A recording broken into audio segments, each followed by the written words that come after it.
요한복음 21장 베드로의 두 번째 이야기를 살필 텐데요. 15, 16, 17절까지 세 절의 말씀을 함께 대하시도록 하겠습니다. 요한복음 21장 15, 16, 17절 말씀들이 길지 않으니까 15, 16, 17절을 합독하면서 말씀을 대합니다. 시작. 그들이 저항한 후에 예수께서 시몬 베드로에게 이르시되 요한의 아들 시몬아 내가 이 사람들보다 나를 더 이르되 주님 그러하나이다. 내가 주님을 사랑하는 줄 주님께서 아시나이다. 이르시되 또 두 번째 이르시되 요한의 아들 시몬아 내가 나를 이르되 주님 그러하나이다. 내가 주님을 사랑하신 줄 주님께서 아시나이다. 이르시되 내 양을 세 번째 이르시되 요한의 아들 시몬아 내가 나를 주께서 세 번째 내가 나를 사랑하느냐 하심으로 베드로가 근심하여 이르되 주님 모든 것을 내가 주님께서 예수께서 이르시되 내 양을 먹이라. 아멘. 다시 우리 좌우편에 인사하겠습니다. 축복의 5월을 기대합시다. 아멘. 시간이 금세 벌써 2021년 4월달이 지나간 것 같습니다. 말씀 들을 때 말씀이 그냥 듣는 것으로 끝난 것이 아니라 이 말씀이 이런 삶 가운데 적용이 되는 축복이 있기를 부탁을 드리겠습니다. 지난주 설교 소두에 여러분에게 우리에게는 네 가지 기질을 갖고 있다는 말씀을 드리지 않았습니까? 다혈질, 우울질, 담즙질과 점액질 이렇게 네 가지 기질을 가지고 있다라고 말씀을 드렸습니다. 그래서 다혈질의 특징은 말이 많고 감정이 풍부하고 또 일을 재미있게 하고 사람들과 함께 있는 것을 낙으로 하는 사람들 아닙니까? 마이웨이, 펀웨이 재미있게 하자라고 다혈질들을 말합니다. 어떤 모임에서 가장 많이 말하는 사람들이 다혈질이죠.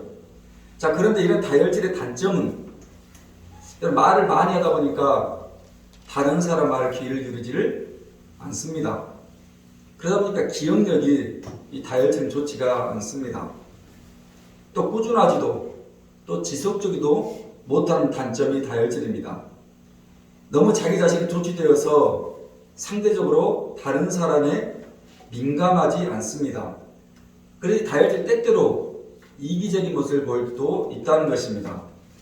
여러분 이 다혈질은 친구들은 많지만 참된 깊은 우정을 가진 친구들은 별로 없습니다. 또한 다혈질은 조직적이지도 못하고 미숙한 점들을 종종 보이기도 합니다. 우리 주보에 소개한 기질 플러스라는 책에서 이 다혈질은 아주 대중적이지만 우울증처럼 조직적이 되어야 한다고 조언합니다. 여러분 중국의 역사서 삼국지에 보면 이 다혈질을 대표하는 인물이 장비 아닙니까? 여러분 장비가 어떻게 죽은 줄 아십니까? 제갈공명이 장비에게 부탁합니다. 제발 술 먹지 말고 부하들을 함부로 대하지 말라고 부탁합니다. 그런 다혈질이 귀담아 듣질 않습니다. 여러분 결국 술에 취해서 부하들을 이 장비가 연신 때립니다. 그의 양심을 품은 부하들이 그런 장비를 한밤에 죽여버립니다. 여러분 우리가 알고 있는 장비의 이야기치고 끝이 너무 허망하지 않습니까? 이게 다혈질의 단점입니다. 여러분 우울증은 어떻습니까? 완벽주의 아닙니까? 사례가 깊고 분석적입니다. My way, right way. 제대로 하자라고 말합니다. 이들은 도표를 좋아하고 통계를 좋아합니다. 조직적이고요. 낭비를 하지 않습니다. 천재적이고 직접 아닙니까? 그런데 대부분의 예술가들은 우울질의 성향을 많습니다. 자, 그렇다면 이런 우울질의 단점이 무엇이라고요? 왜 저 사람이 나에게 이런 말을 했을까? 그 한마디 한마디에 의미를 부여합니다. 그러다 보니 그 말에 쉽게 의기소침한다는 것입니다. 또 이런 우울질은 부정적인 성향을 가지고 있습니다. 쉽게 남들을 판단하고 마이웨이 라이트웨이니까 쉽게 남들을 심판합니다. 여러분 이 우울질이 완벽주의다 보니까 일을 어떻게 할까 시작하는 것들을 굉장히 두려워합니다. 점액질이 일이 싫어서 늦장을 부른다면 이 우울질은 너무 완벽하게 일을 하고 싶어서 시작을 생각을 하지 못한다는 것입니다. 또 우울증은 자신의 목표가 높기 때문에 다른 사람에게 조금은 무리한 요구들을 할 때가 있다는 것입니다. 그래서 완벽한 우울증은 다혈질에 명랑함이 필요하다고 이 기질플러스 책에서 이야기합니다. 여러분, 삼국지의 제갈공명이 우울질의 특징을 가지고 있는 인물입니다. 모든 삼국지 전쟁의 계획을 완벽하게 수립하고 또 모든 전쟁에서 승리를 제갈공명이 가져오지 않습니까? 그 유명한 삼국지의 적극대전이 그 우울질 제갈공명의 머리에서 나온 유명한 전쟁의 한 토막입니다. 너무 완벽주의를 추구하다 보니까 자꾸 관우하고 장비와 다투는 장면이 삼국지에 자주자주 등장을 합니다. 여러분, 세 번째 담즙질은 천성적인 지도자감입니다. 여러분, 담즙질이 담자는 한자어로 제가 지난주에 이 멧돼지 잠자를 해야 되는데 메뚜기 잠자를 잘못 써가지고 우리 애들이 저한테 지적질을 했습니다. 맞습니다. 멧돼지처럼 역동적이고 저돌적입니다. 마이웨이, 하이웨이, 내 식대로, 내 방법대로 하자입니다. 의지 강하고 단호합니다. 더 나은 해결책 찾는 사람이 담즙질입니다. 반대도 불하지 않고 친구 없어도 캔디처럼 외로워하지 않습니다. 그럼 단점이 무엇입니까? 문제와 잘못은 저 사람 때문인지 자신에게 잘못이 없다라고 생각합니다. 그러다 보니까 담즙질은 강박관념이 다른 기질보다 상당히 강합니다. 여유가 없고 다른 사람에게 보이지 않게 압력을 행사합니다. 그러다 보니까 다른 사람들을 조종하려고 한다는 것입니다. 자기가 지도자일 때는 괜찮지만 다른 사람이 지도자되면 절대 그 사람 말을 따르지 않습니다. 섣불리 문제에 대해서 자기가 옳은 것처럼 충고도 합니다. 제가 담즙질이니까 제가 그럴 수가 있다는 거죠. 문제는 담즙질이 옳아도 사람들이 좋아하지 않는다는 것입니다. 그래서 역동적인 담즙질은 점액질에 차분함이 필요하다고 말합니다. 여러분, 삼국지에서 담즙질의 대표적인 인물이 멧돼지 암자 관우입니다. 적도말을 타고 적진을 해감하는 관우의 모습은 지금도 중국 사람들에게 삼국지의 여러 인물 중에 가장 최고의 인물로 칭송을 받습니다. 그런데 너무 자기 고집이 강한 인물입니다. 그래서 삼국지를 읽어보면 모든 사람들을 관우는 얕잡아보고 하찮게 여깁니다. 이게 담즙질의 약점입니다. 마지막 점액질은 어떤 특징을 가지고 있다고요? 마이웨이, 이지웨이, 쉽게 하자라고 말합니다. 여러분, 점액질은 평온한 사람입니다. 그래서 어디에나 잘 적응하는 사람이죠. 겸손하고 태평스럽고 아주 느긋합니다. 인생에 태풍 같은 문제 만나도 그냥 고요하고 냉정하고 침착합니다. 여러분, 인내심도 강하고요. 균형 잡힌 생활을 잘합니다. 서두르는 법 결코 없습니다. 그냥 오늘이 즐거우면 좋습니다. 근데 이런 점액질의 단점이 무엇입니까? 그러다 보니까 일에 대한 패션, 열정이 없습니다. 변화를 싫어합니다. 그냥 좋은 곳으로 끝났으면 좋겠습니다. 여러분, 생각보다 게으르고 늦장을 부릅니다. 점액질은 다른 사람들과 잘 어울리고 또 그들의 뜻을 잘 따르는 것 같지만 의외로 고집이 세다는 것입니다. 또한 다른 사람들에게 상처를 주고 싶지 않아서 다른 사람들의 요구를 잘 들어주다 보니까 싫고 좋다는 표현을 하지 못합니다. 무슨 말입니까? 우유부단함의 단점을 가지고 있다라고 말합니다. 그래서 기질플러스의 책에서는 이 평온한 점액질은 담즙질의 적극적인 성향을 가지라고 충고합니다. 삼국지에서 유비가 점액질의 특성을 아주 잘 표현하고 있습니다. 점액질이다 보니까 주위의 사람들이 많이 따릅니다. 제갈공명 얻기 위해서 상교철을 하지 않습니까? 그런데 결정을 내리고 판단을 내려야 할 때면 이 유비는 아주 느긋하고 우유부단함을 보입니다. 몇 번이고 제갈공민이 유비의 그런 성향 때문에 미치는 장면이 삼국지에 등장합니다. 물없이 고구마를 먹듯이 아주 답답하다는 것입니다. 충분히 천하를 제패할 수 있었지만 유비의 단점 때문에 결국 자그마한 총나라만 세우는데 그치고 마는 것입니다. 우리는 지난주에 이어서 베드로 두 번째 노래를 살피려고 합니다. 여러분, 베드로는 지난 시간 말씀드린 것 같이 이 다혈질의 전형적인 인물이었습니다. 다혈질 베드로는 주님이란 소리에, 예수님이란 소리에 앞뒤 재지 않고 이것저것 따지지 않고 물고기를 잡고 있던 그물을 팽개치고 바다에 풍덩 뛰어들었습니다. 다시 요한복음 21장 7절 8절 두 절을 한번 읽겠습니다. 7절과 8절입니다. 다 같이 시작. 예수께서 사랑하시는 그들과 그들에게 이르되 주님이시라니 숨어 들어가 걷고 있다가 주님이라는 말을 듣고 포도주 분명에 바다에 뛰어들이더라. 다른 제자들은 육지에서 거리가 불과 한 50간 되므로 작은 배를 타고 물고기 된 그물에 놓아왔어. 여기 8절에 50칸쯤이란 말은 육지에서 대략 100m 정도의 거리입니다. 육지에서 100m라면 수심이 여러분 어떻겠습니까? 그런 바다 한가운데를 다혈질 베드로가 거침없이 주님이다, 예수님이다 라는 소리에 뛰어드는 것입니다. 다시 지난주 설교를 살핍니다. 우리의 신앙과 우리의 믿음이 이런 믿음과 이런 신앙을 축원합니다. 여러분, 이것저것 따지지 마시고 너무 이것저것 재지 마시고 우리의 신앙과 우리의 믿음을 요구할 때 그때 두말 없이 그 믿음을 풍덩하고 배에서 뛰어나오기를 축원하는 것입니다. 여러분, 코로나로 해서 교회에 전도하는 것이, 사람들을 대면하는 전도하는 것이 쉽지 않은 행보 아니었습니까? 지난 1년을 그렇게 보냈습니다.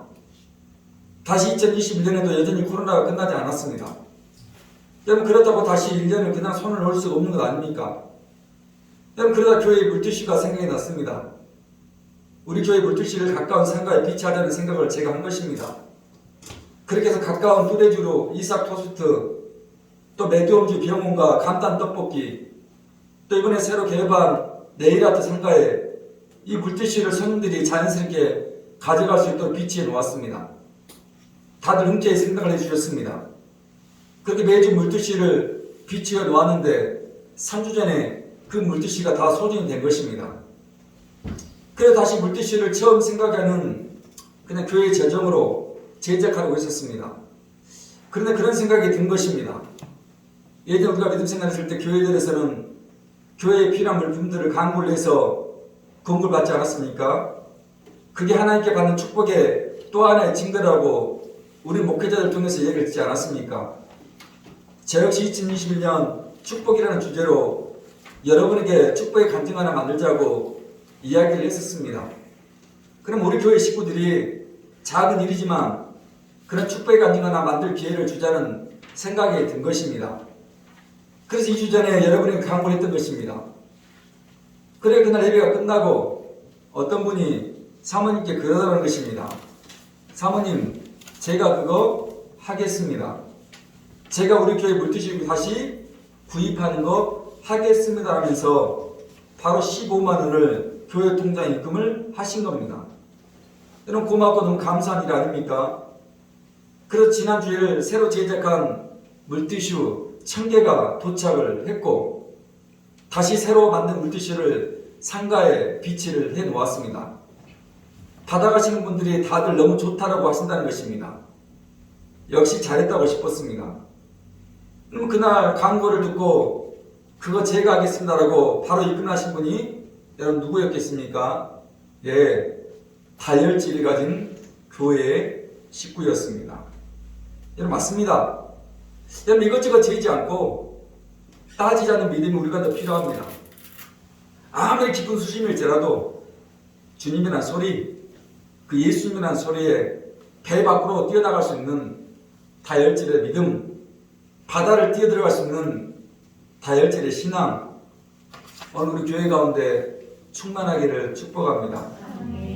그리고 여러분이 그 축복의 주인공, 축복의 가정으로 살아내시기를 바라는 것입니다. 여러분, 그런 다혈질 베드로를 위해서 예수님이 했던 일이 무엇입니까? 숯불 하나 피워놓고 기다리지 않았습니까? 여러분, 왜 숯불이었습니까? 굳이 성경이 기록할 필요도 없는 숯불을 왜 요한복음에서는 기록해 놓았겠습니까? 베드로가 예수님을 부인하고 맹세하고 저주했던 그 현장에 숯불이 하나 놓여 있었기 때문이었습니다. 그 숯불에 불을 쬐던 베드로가 사람들의 말 앞에 예수님을 3번이나 부인했던 건 아닙니까? 그러기에 베드로에게 숯불은 치욕이요, 아픔이요, 상처요, 트라우마였습니다. 그 숯불을 예수님은 굳이 피워 놓으셨습니다. 숯불을 피워놓고 그 베드로를 기다리셨습니다. 무슨 이야기라고요? 실패하고 넘어지고 부인했던 다혈질 베드로의 인생 다시 회복하고 다시 치유해 주시겠다는 것입니다. 여러분, 그것이 베드로를 치유하셨던 첫 번째 예수님의 방법이었습니다. 그 이야기가 지난주까지 이야기했습니다. 이제 두 번째 예수님이 그 베드로를 치료하기 위해서 이런 근사한 두 번째 이야기를 시작합니다. 다시 요한복음 21장 15절부터 17절 예수님이 두 번째 베드로를 치료한 방법입니다. 15절부터 17절 다 같이 다시 읽습니다. 시작. 그들에게 조각먹은 후에 예수께서 시몬 요한 아들 시몬아 이르되 주님 내가 주님을 사랑하는 줄을 이르시되 내 어린 양을 또 두 번째 이르시되 요한 아들 시몬아 내가 나를 이르되 주님 내가 주님 사랑하는 줄 이르시되 세 번째 이르시되 요한 아들 시몬아 주께서 세 번째 내가 나를 사랑하는 하심으로 베드로가 근심하여 이르되 주님 내가 주님을 내 양을 아멘. 오늘 베드로의 이야기에서 아주 중요한 얘기 아닙니까? 요한의 아들 시몬아 네가 나 사랑하느냐? 시몬 네가 나를 사랑하느냐? 베드로 네가 나를 사랑하느냐?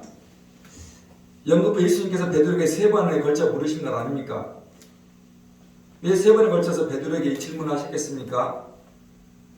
굳이 제가 이야기하지 않고 설명하지 않도록 여러분이 고개를 끄덕이실 것입니다.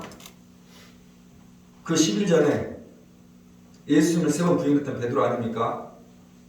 십자가에 달리시기 바로 전날 밤 그 숯불에 추운 자신의 몸을 녹이던 베드로가 3번 영겁 후 나는 그를 모릅니다. 나는 그를 모른다. 나는 그를 알지 못한다면서 부인했던 그 말에 예수님 다시 3번 베드로를 회복하시기 위해서 영겁 후 질문을 던지는 것입니다. 네가 나를 3번 부인했지만 그래도 난 너 사랑한다. 네가 나 모른다고 3번 맹세하고 저주했지만 괜찮다는 것입니다. 그럼에도 내가 너를 사랑한다고 주님의 이루와 격려의 물음이 이 3번에 걸쳐서 베드로를 치료하기 위해서 두 번째 우리에게 얘기를 하는 것입니다. 누가복음 가실까요? 요한복음 앞에 누가복음입니다. 22장 60절부터 62절에 아주 중요한 한 가지 특별한 이야기를 이 베드로가 부인했던 그 현장에서 이렇게 기록해 놓고 있습니다. 누가복음 22장입니다. 60절 62절 함께 이야기를 살핍니다. 시작. 베드로가 이르되 이 사람아 나는 내가 한 말을 아직 말하고 있을 때 닭이 주께서 돌이켜 베드로를 보시니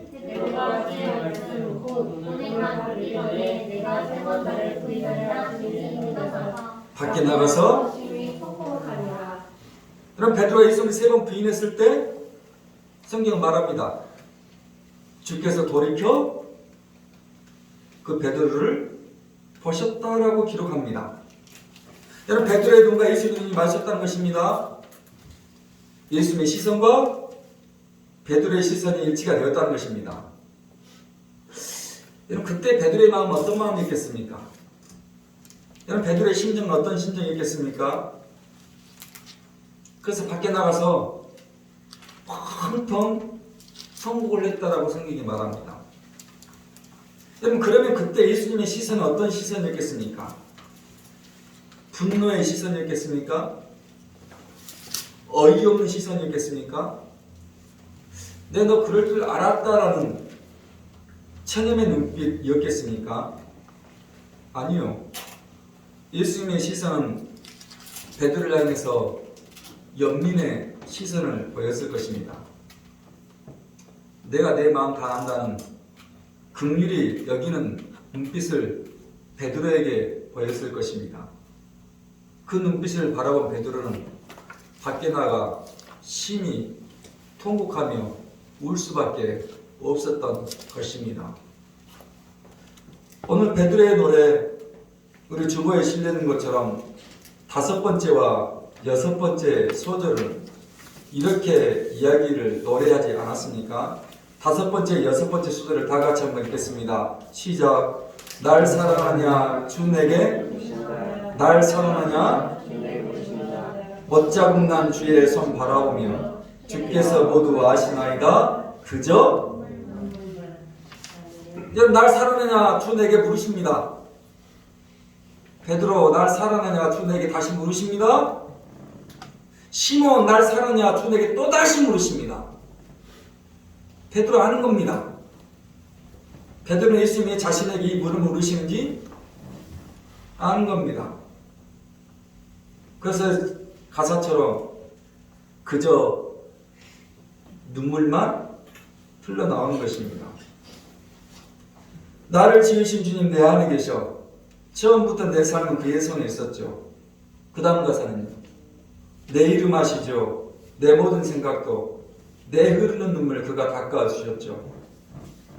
너무 근사한 찬양 아닙니까? 베드로의 이름 아시고 다시 베드로의 이름 불러주는 것입니다. 그리고 베드로의 눈물 닦아준 것입니다. 그렇다면 도대체 그 예수님은 어떤 분이십니까? 맞습니다. 노래처럼 우리를 잘 아시는 분이십니다. 그냥 아시는 분이 아닙니다. 내 형편과 처지, 내 모든 생각까지 그 모든 것 아신다는 것입니다.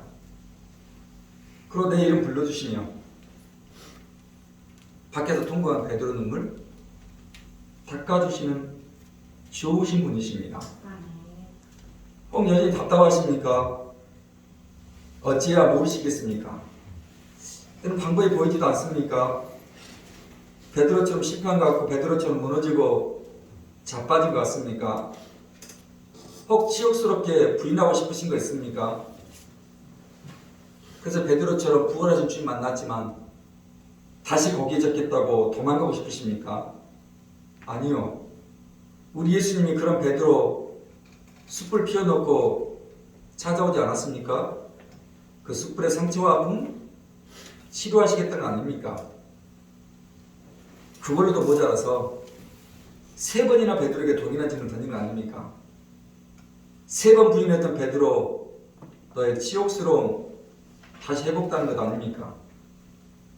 상한 걸 꺾지 않고 꺼져가는 등불 끄지 않겠다는 것 아닙니까? 여러분, 그렇게 답답하고 어찌해야 할지 모르고 방법 없다면 오늘 베드로를 찾아오셨던 예수님, 또 사마리아 여인을 찾아오셨던 그 예수님이 내게도 찾아와 달라고 기도하십시다. 그 예수님이 숯불을 펴놓으시고 내 인생 찾아와 달라고, 그 예수님이 한 달의 우물가에 찾아와 달라고 간구합시다. 어제 우리 학생들하고 모였을 때 그런 얘기 했습니다. 기도했는데 우리가 아직까지 응답받지 못하고 우리가 아직까지 기도의 체험과 간증이 없는 이유는 기도하지 않기 때문입니다.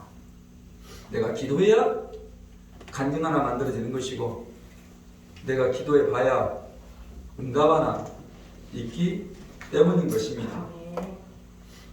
그래서 우리 학생들 말했습니다. 어떠한 것도 주님께 구하라는 것입니다.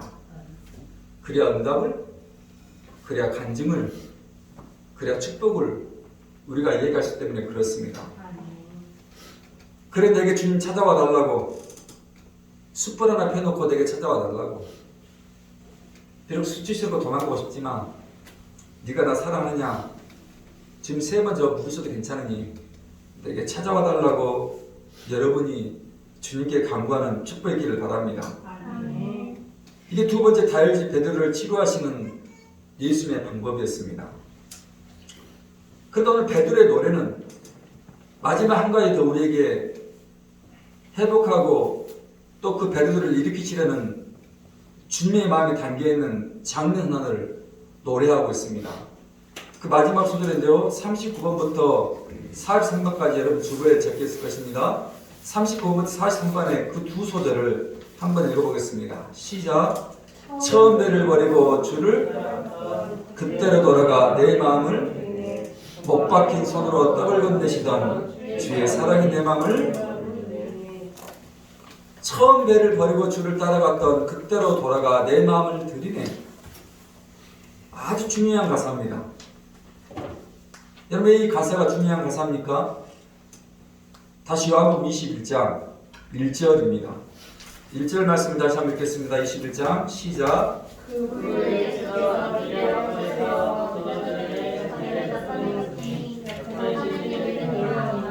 자, 지금 예수님께서 베드로를 어디에서 만나셨다고요? 디베라 호수에서 만나십니다.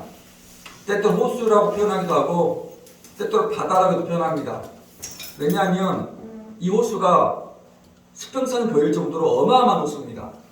그래서 유대 사람들 보기에 그것은 호수 같기도 하고 바다 같기도 합니다. 그래서 성경에서 호수라고 말하게 해도 21장에도 마찬가지죠. 바다라고도 표현하기도 합니다. 자, 그런데 이 디베라가 어떤 곳이냐는 것입니다. 이것을 알아야 마지막 3번째 예수님이 디베라 바닷가에 찾아오신 이유를 우리가 아는 것입니다. 그 이야기가 마태복음입니다. 신약성경 처음 책 마태복음 4장입니다.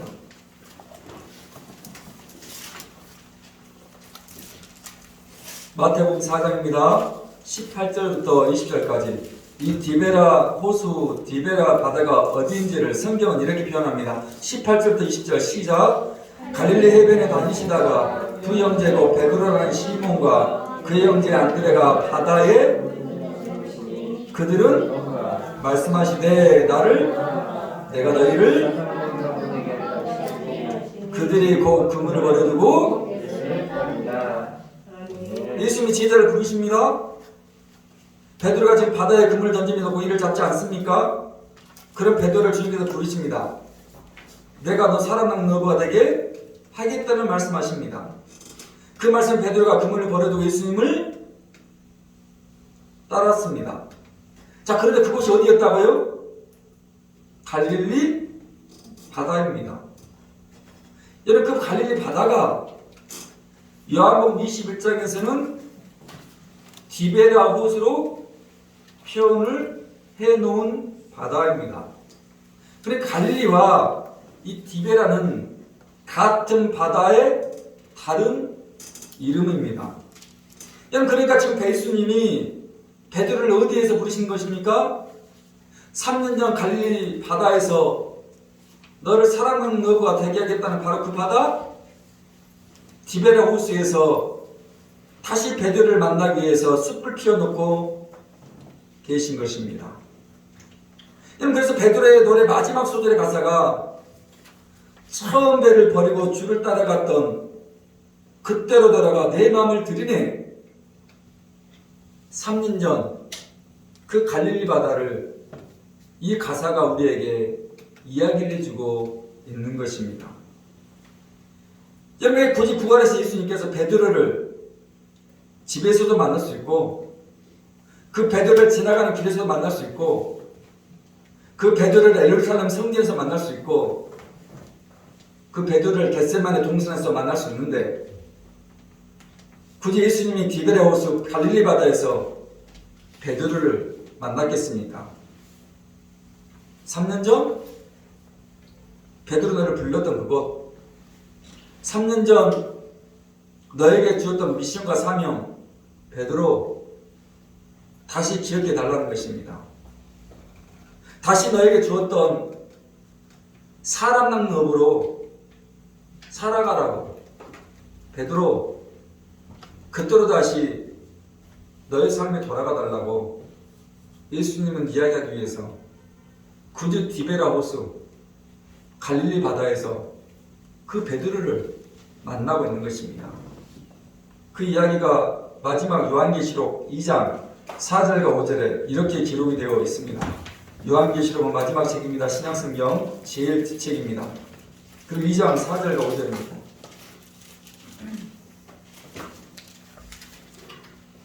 다시 2장 4절 5절 함께 대합니다. 시작. 그러나 너를 책망할 것이 있나니 너의 처음 사랑을 그러므로 어디서 떨어졌는지 회개하여 처음 행위를 만일 그리 하지 아니하고 내가 내게 가서 지금 이 얘기를 하는 것입니다. 베드로 너의 처음 사랑 너의 처음 행위를 가지라는 것입니다. 다시 네가 처음 시작했던 열심, 다시 네가 처음 시작했던 열정, 다시 3년 전 그 갈릴리 바다, 디베랴 바다에서 처음 나를 만나 사랑만 너로 살겠다고 뜨겁게 헌신했던, 충성했던, 내 가슴이 울렸던 그거 하라는 것입니다. 그래서 예수님이 시몬, 네가 나 사랑하느냐? 베드로, 네가 나 사랑하느냐? 시몬 베드로, 네가 나를 사랑하냐? 3번 물으시고 그 다음 말씀 무엇이었습니까? 내 양을 치라는 것 아닙니까? 내 양 먹이라는 것 아닙니까? 무슨 말이죠? 3년 전 기억나느냐? 다시 네가 사랑 넘는 업으로 살아달라고 주님이 그렇게 베드로를 회복하고 일어서게 하더라는 것입니다. 그리고 사도행전은 베드로의 그 놀라운 회복된 이야기를 우리에게 이야기를 하고 있는 것입니다. 우리 인생은 회복되지 못하고 번아웃, 탈진이 찾아오는 때가 분명히 있습니다. 지난주에 말씀드린 것 같이 저와 가까이 교제 나누시는 목사님이 목회에 대한 탈진, 번아웃이 찾아오지 않았습니까? 이러지 저러지 못하는 상황 아닙니까? 신학을 하고 목사로 안수를 받아 교회 하나 맡아 섬깁니다. 그게 15년, 20년 지난 시간인데 덜컥 이런저런 이유로 한 사람 한 사람이 떠나갑니다. 손에 꼽았던 사람들인데 다시 손에 꼽아야 합니다. 그래 힘들어 베드로처럼 도망가고 싶습니다. 저 역시 지난주에 말씀드린 것처럼 7년 전 그런 번아웃, 탈진의 상태가 찾아오지 않았습니까? 여러분 지쳐 있으십니까? 모든 거 놓아버리고 싶으십니까? 도망가고 싶으십니까? 그냥 다 귀찮습니까? 그럼 다시 처음으로 돌아가셔야 됩니다. 청년 시절, 학생 시절, 여러분 처음 예수를 만나고 뜨겁게 하나님을 만났던, 그래서 아무것도 몰랐지만 그냥 목소리 높여가며 하나님을 찬양하고, 그냥 아무것도 몰랐지만 소리 질러 기도하고 문득 눈물 흘리며 아멘했던 그 처음의 시작이 여러분에게도 있지 않았습니까? 그때 그 갈릴리 바다로 돌아가라고 예수님 말씀을 하시는 것입니다. 남편이 아내가 자식들이 꼴도 보기 싫습니까? 그냥 다 귀찮습니까? 왜 남편이 아내가 자식들이 그렇게 꼴도 보기 싫습니까? 내 삶에 탈진이 오고 내 인생에 번아웃이 찾아오기 때문에 그렇지 않습니까? 감동적으로 모든 것이 소모되기 때문 아닙니까? 저는 그때 필요한 것이 뭐라고요? 다시 남편을, 아내를 처음 만났던 그 갈릴리 바다로 돌아가보라는 것입니다. 다시 10달 내 새끼 뱃속에 잉태하고 보내었던 그 디베라 바다로 돌아가 보라는 것입니다. 그때 내 남편이, 내 아내가, 내 새끼가 이랬지라면서 그때 그 처음으로 돌아가 달라는 것입니다. 그러기에 우리의 인생의 번아웃, 우리의 탈진, 회복지 못한 상태가 그 처음 사랑으로, 처음 행위로 회복되는 놀라운 일들이 일어나는 것입니다. 그게 마지막 예수님이 세 번째, 굳이 디베라 바다에서, 갈릴리 호수에서 베드로를 만난 마지막 이유였습니다.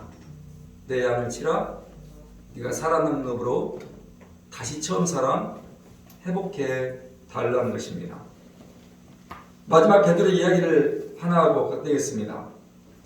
그 베드로가 저렇게 처음 사랑 회복하고 열심히 주님을 전합니다.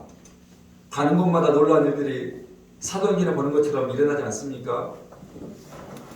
그런 당시 로마의 황제는 예수를 전하는 인간들을 가만히 둘 수가 없습니다. 당시 베드로가 사역할 때 로마의 황제는 익히 악명이 높았던 네로 황제입니다. 핍박과 박해가 찾아옵니다. 그러자 몇몇 교회 지도자들이 베드로에게 말합니다. 핍박이 잠잠할 때까지 숨어있기를 간청합니다. 베드로가 잠시 그 말에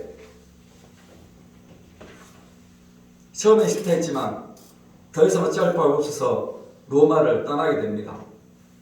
그렇게 로마를 떠나가는 길에 저만치 언덕에서 어떤 사람이 로마를 향해서 걸어오는 것이 보입니다. 그런데 아주 미숙한 모습이 있고 실루엣입니다. 좀 더 가까이 가자 그분이 예수님이라는 것을 베드로가 압니다. 베드로가 너무 놀랍고 너무 기뻐서 예수님에게 이런 질문을 던집니다. 코바디스 도미네, 주여 어디로 가십니까? 그 무렵에 주님이 가던 길을 멈추고 베드로 바라보시며 말합니다. 나는 내가 도망나온 로마에 다시 간다. 나는 네가 놓고 온 너의 성도들에게 다시 간다. 베드로가 그런 주님을 붙잡습니다. 베드로가 그런 예수를 붙잡고 다시 눈물 흘리며 말합니다. 주여 아닙니다. 제가 다시 그 땅에 들어가겠습니다. 그 유명한 코바디스 도미네 라는 말이 유행이 이렇게 시작이 된 것입니다.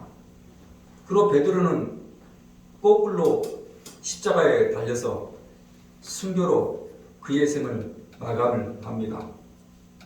이런 그렇게 지금 요한복음 21장에 등장하는 베드로가 예수님을 부인하던 현장에 있었던 숯불도 그렇고 세 번이나 내가 나를 사랑하냐 물음도 그렇고 다시 디베라 호수 갈릴리 바다에서 베드로를 만나서 예수님의 섬세한 모습에서 과연 우리가 믿는 예수님이 어떤 분이신지 그 감이 오지 않습니까?